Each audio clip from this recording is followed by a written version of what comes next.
दोस्तों, क्या कोई पत्थर किसी भी सामान को सोना बना सकता है? आपको भी लग रहा है कि हम क्या फिजूल भरी बातें कर रहे हैं। तो दोस्तों, अगर मैं आपको फिजूल बातें करता हुआ लग रहा हूं तो बने रहिए वीडियो के एंड तक, क्योंकि वीडियो के आखिर तक आप भी वही राग अलापेंगे जो हम बोल रहे हैं। खैर, दुनिया में आज भी कई ऐसी चमत्कारी चीजें मौजूद हैं जिनके बारे में लोगों ने किस्सों कहानियों में सुना है। इन चीजों के बारे में सुनकर ऐसा लगता है क्या वाकई ऐसा हुआ होगा। और आज इस वीडियो में हम आपके लिए एक बार फिर से लेकर आए हैं एक ऐसा टॉपिक जिसे देखने के बाद आपके होश उड़ ही जाएंगे। दोस्तों, आज हम बात करेंगे पारस पत्थर के बारे में। कहते हैं पत्थर चमत्कारी है और आप इसके चमत्कार का अंदाजा इसी बात से लगा सकते हैं कि अगर ये लोहे को भी छू दे तो वो सोने में तब्दील हो जाएगा। जी हाँ दोस्तों, चौंकिए मत। वैसे इस चमत्कारी पत्थर के बारे में यूं तो बहुत सारी कहानियां फेमस है, लेकिन आज तक इनको इस्तेमाल करने वाले या इनको देख पाने वाले भी कभी सामने नहीं आए। जरा सोचिए, अगर आज की डेट में पत्थर आपको मिल जाए तो क्या होगा। खैर, आज की हमारी स्टोरी काफी दिलचस्प होने वाली है, क्योंकि आज हम आपको पारस पत्थर की कुछ ऐसी कहानी से वाकिफ करवाएंगे जिसको देखने के बाद आप भी हैरान रह जाएंगे। इसलिए वीडियो को शुरू करें उससे पहले वीडियो को लाइक और अपने दोस्तों के साथ शेयर करना मत भूलना। तो चलिए, बिना और किसी बातों में उलझाए शुरू करते हैं आज की मजेदार वीडियो को।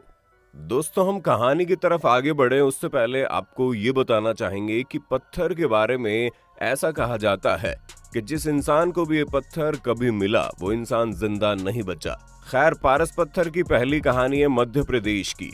मध्य प्रदेश के भोपाल से करीब 50 किलोमीटर दूर एक किला है। उस किले का नाम है रायसेन का किला।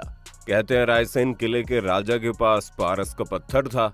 आपकी जानकारी के लिए बता दें, इस पत्थर को लेकर काफी ज्यादा युद्ध हुए।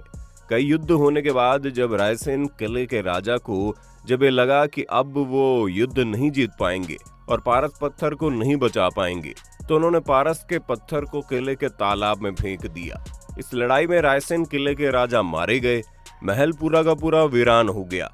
ऐसा कहते हैं कि ये पत्थर आज भी उस किले में मौजूद है, बस गुम हो गया है।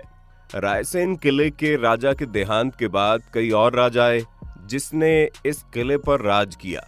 राज करने के साथ साथ उन्होंने इस किले की अच्छे से खुदाई करवाई, जांच पड़ताल करवाई। बावजूद इसके किसी भी राजा को पारस पत्थर नहीं मिला। आज भी लोग यहाँ रात के वक्त पारस पत्थर की तलाश में तांत्रिकों को अपने साथ लेकर जाते हैं, लेकिन उन्हें निराशा ही हाथ लगती है। इस किले और पारस पत्थर को लेकर ये कहानी भी प्रचलित है कि यहाँ पत्थर को ढूंढने आने वाले कई लोग अपना मानसिक संतुलन खो चुके हैं, क्योंकि पारस पत्थर की रक्षा एक जिन्न करता है।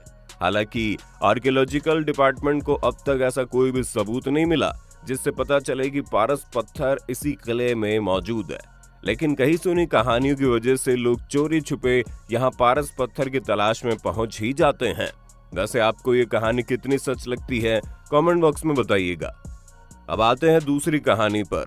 दोस्तों, विलर थैक्स्टर नाम के एक राइटर ने अपने आर्टिकल में पारस पत्थर के बारे में लिखा था। उस आर्टिकल का टाइटल था द एम्परर ऑफ इंडिया। इस आर्टिकल में उन्होंने लिखा कि पारस पत्थर सबसे पहले भारत में रहने वाले घास काटने वाले को मिला। आपकी जानकारी के लिए बता दें, ये कहानी भी मध्य प्रदेश के मांडू की है। आपकी जानकारी के लिए बता दें, वो घास काटने वाला व्यक्ति काफी ज्यादा गरीब था। ये व्यक्ति सुबह में घास काटता और शाम में उसे बेचकर अपना जीवन व्यतीत करता था। कहानी ये है कि दरअसल ये व्यक्ति रोज की तरह खेत में घास काट रहा था। घास काटते काटते उसे ये एहसास हुआ कि अचानक से उसकी हंसिया किसी चीज से टकराई है। वो जब तक कुछ देख पाता या समझ पाता तब तक उसकी हंसिया सोने में बदल गई। अपनी आंखों के सामने ये सब होता देख वो बहुत ही घबरा गया। उसे इस बात का भी डर था कि अगर राजा को इस बात की भनक लग गई कि उसके पास सोने की हंसिया है तो वो जेल में डाल देगा उसे। इसके बाद वो घास काटने वाला अपनी हंसिया को लेकर लोहार के पास गया। उसने उस लोहार से कहा, तुम मेरी ये सोने की हंसिया ले लो और मुझे लोहे की हंसिया दे दो। बता दे, घास काटने वाला व्यक्ति काफी सीधा साधा था और इसी का फायदा उठाया गया। लोहार ने अपनी चालाकी दिखाई और घास काटने वाले व्यक्ति से सब कुछ पूछ लिया। इसके बाद लोहार उसके बताए गई जगह पर जाता है और खोजबीन शुरू कर देता है। कुछ देर पड़ताल करने के बाद आखिरकार उसके हाथ वो चीज लग गई। आपकी जानकारी के लिए बता दें, वो कुछ और नहीं बल्कि एक छोटा सा पत्थर था। लोहार उस पत्थर को अपने साथ ले आया। लोहार को उस पत्थर की खूबी के बारे में पता लग गया था कि अगर इसे किसी भी लोहे से टच कराया जाए तो ये सोने की बन जाएगी। अब यहाँ से लोहार ने धीरे धीरे करके छोटी छोटी चीजों को सोने में बदलना शुरू कर दिया। उस पत्थर के मिलने के बाद लोहार का जीवन पूरी तरह से बदल गया। अब वो लोहार धीरे धीरे साहूकार बन गया था। उसके पास अब किसी भी चीज की कमी नहीं थी। धीरे धीरे वक्त बीतता गया और लोहार की बेटी बड़ी हो गई। लोहार ने अपनी बेटी का रिश्ता बुरहानपुर के राजा से तय कर दिया।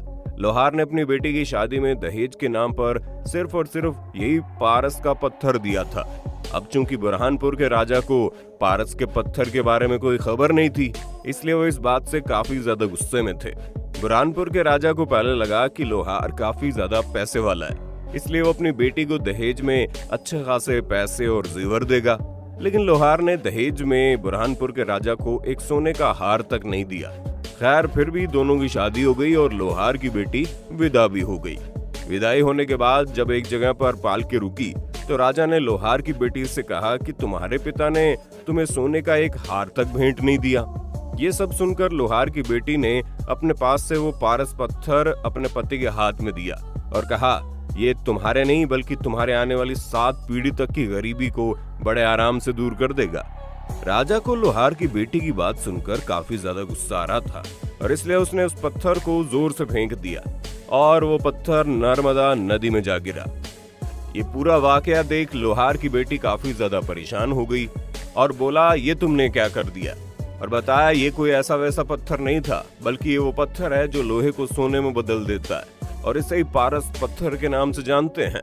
बिना सोचे समझे उस पत्थर को फेंकने की गलती पर राजा को काफी अफसोस हुआ, लेकिन अब किया क्या जा सकता था। वो कहावत है ना कि अब पछताए होत क्या जब चिड़िया चुग गई खेत। खैर, बावजूद इसके राजा ने नर्मदा नदी का चप्पा चप्पा छान मरवाया, पर इसके बावजूद उसे निराशा ही हाथ लगी। दोस्तों, आपकी जानकारी के लिए बता दें, कई राइटर्स ने बताया कि पारस पत्थर आज भी नर्मदा नदी के आसपास ही मौजूद है। खैर, चलिए सुनाते हैं आपको तीसरी कहानी। ये कहानी है एक योद्धा की। इस योद्धा का नाम था दुर्गा पिंडारी। ये योद्धा नर्मदा नदी के किनारे युद्ध कर रहा था। लड़ाई के दौरान अचानक से उसकी तलवार पीली पड़ गई, जिसे देख दुर्गा पिंडारी सोच में पड़ गए। युद्ध खत्म होने के बाद उसने इस तलवार को एक जौहरी को दिखवाया। जैसे जौहरी ने दुर्गा पिंडारी की तलवार को देखा, वो खुद हैरान रह गया।